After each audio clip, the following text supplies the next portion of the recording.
Hi friends. In the last three episodes, I talked of various developments in HRD in India and covered various periods up to 2015. Chose 2015 just as a kind of a mark, otherwise, there is nothing significant. In this part, I want to very quickly recapitulate chronologically some of the events that have happened which led to whatever HRD is, the way it is understood and it is being practiced today. Number one. And number two, I will also talk about some of the publications that we brought out which seem to have influenced. And number three, I will conclude with the current situation of HRD, the changing landscape of HRD in India, taking into consideration also the post pandemic. I must say that if you look at the evolution of HRD in the last practically 43 and odd years, 1975 to 2025 years, 2000 to 2021, another 20 years, so 45 and odd years.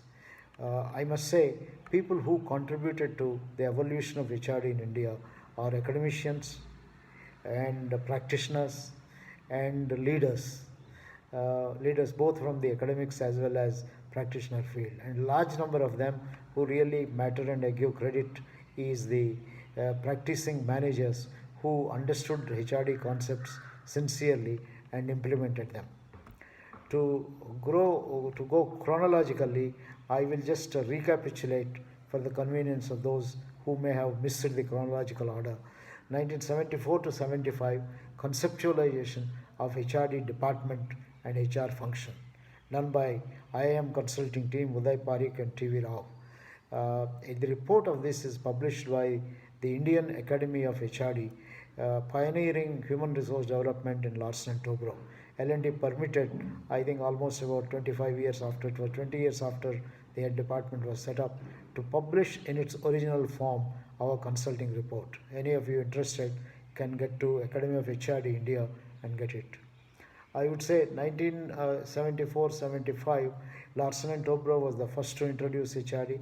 Then from a address to the board of the State Bank of India board decided to introduce HRD. There was no consultancy, there was no team that looked at it. Simply, I think, understood the principles of HRD and they adopted that they will start a new department to promote competence building, culture building, and commitment building in the bank. So both at State Bank of India and its associates started. 1978, I joined Bharat Movers for a year, little less than a year, to introduce HRD systems and also train some internal resources. After I initiated HRD in public sector, BEML, which is also defense sector, I returned back to IIM and we put all our thoughts together. By now we are slowly having experience of implementing HRD, and we held a national workshop at IIM Ahmedabad in 1979. Was the first human resource development workshop to discuss the concepts and theory. That is where we prepared the first draft of our book, Designing and Managing HR Systems. 1980, I wrote an article published as a working paper of IMA and also in Journal of Industrial Relations run by Sriram Center. HRD, is it a old wine in a new bottle? It's alternately titled as What is New in HRD. This is 1980.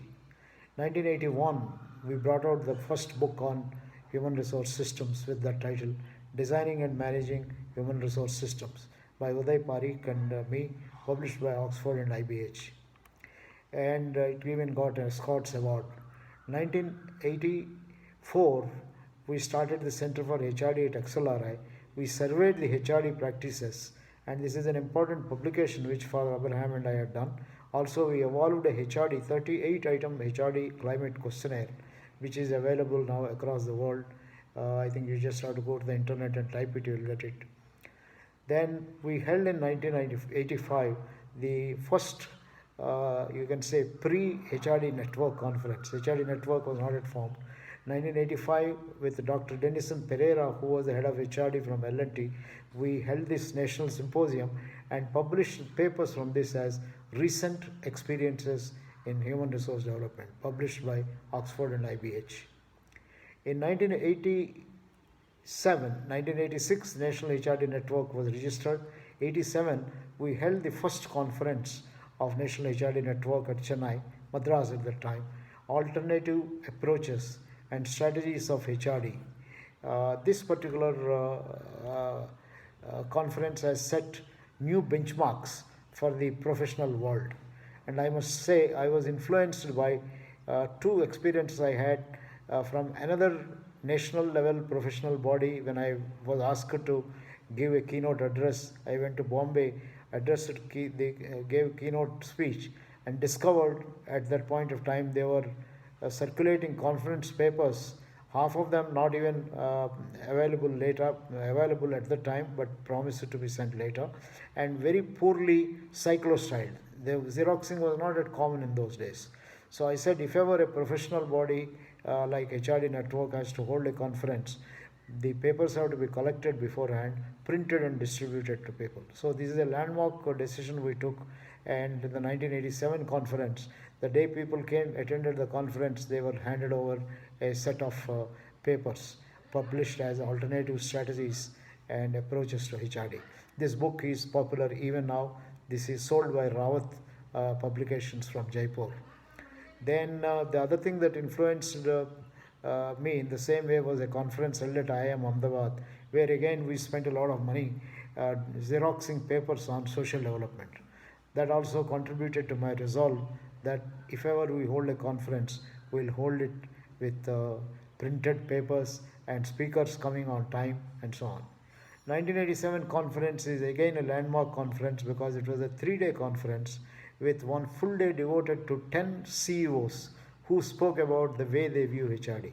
The speakers included the Managing Director of State Bank of India, Suresh Krishna, Sundaram Fazinas, Venu Srinivasan, Sundaram Clayton at the time, Dena Dayalu, MRL Chairman, then MRR Nair, Director Personnel of SAIL, Dr. Krishnamurthy inaugurated the program, M.V. Subbaya representing EID Parry, Arunachalam also from the Murugappa group, Aisher consultancy represented at the time by, not consultancy, Aisher company represented by Anil Sajdev, Mr. Noria, Keval Krishnan Noria, who was the chairman at the time or president of the Crompton Give. So 10 of them spoke during the full day. So the landmark speech, and these were all available later in a video form and also in a book form.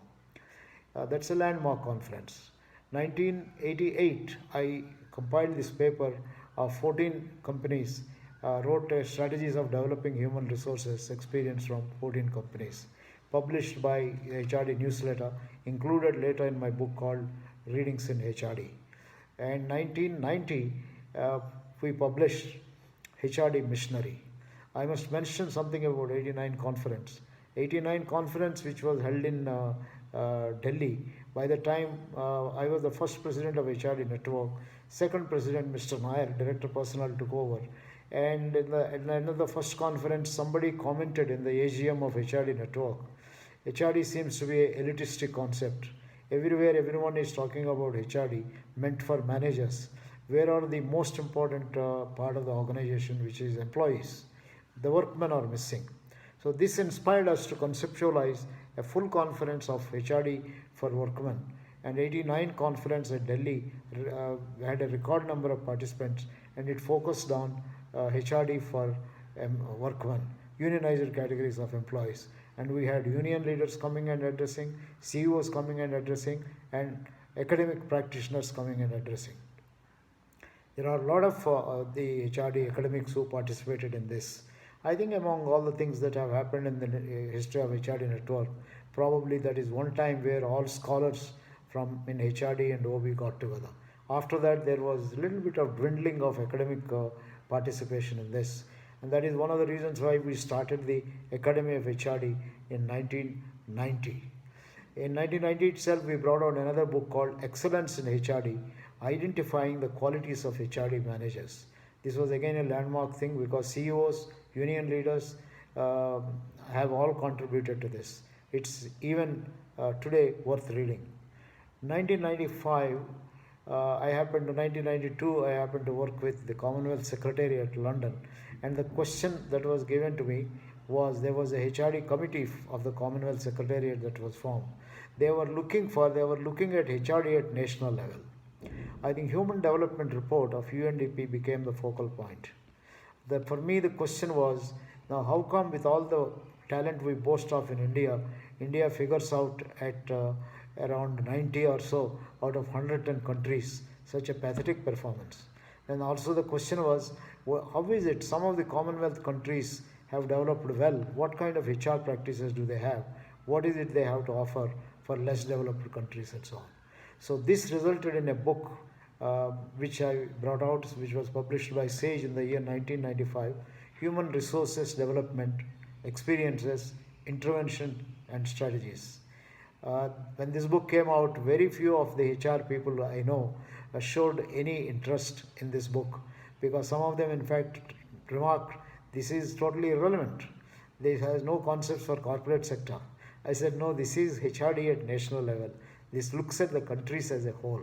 And we identified 10 postulates, 10 important imperatives for a country to have well-developed resource, which includes, I think, adult education, focus on primary and universal education, focus on women and development, focus on skill building, entrepreneurship, focus on science and technology, using NGOs, creating entrepreneurial spirit and bureaucracy and so on. Totally unrelated to HRD in corporate sector, but it pursued HRD in at the national level and so on. So that is, in my view, a great landmark in our thinking. Not everyone understood this. Therefore, you will find in the HRD fraternity two categories of people. One, totally corporate HRD oriented. Second, who have broader appreciation of HRD, which is fewer in number, which exists in academics, not so much in practice. 1999 HRD audit is a very important landmark, because it actually started evaluating the impact of HRD and so on. And in 2003, I wrote a book on Future of HRD, published by Macmillan, which combined both the corporate sector as well as the national level. 2008, I brought out HRD scorecard 2500 with the 2500 points and so on. Subsequently, there are many other publications. I am not going into those. Like, I think we have written on 360-degree feedback. We reviewed performance management. A whole lot of things that have happened. These I would say are supplementary. Our attempts to make a book on assessment and development centers still remained as only a dream. But a lot of manuals were brought up by my company. But it's because it's published by a consulting company, it remains a lot more private than public. In terms of academics, I think a good number of people from IIMs, Indian Institute of Management, contributed to the evolution of HRD. Some independent practitioners also contributed, but these were all people with academic bent of mind.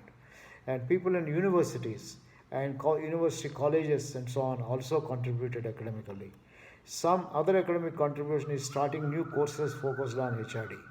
While all IIM started HRD fellow programs, doctoral level programs, Academy of HRD started exclusive doctoral level fellow program, that is again an academic contribution. If you look at practitioners, many companies contributed to the practice and dissemination of HRD.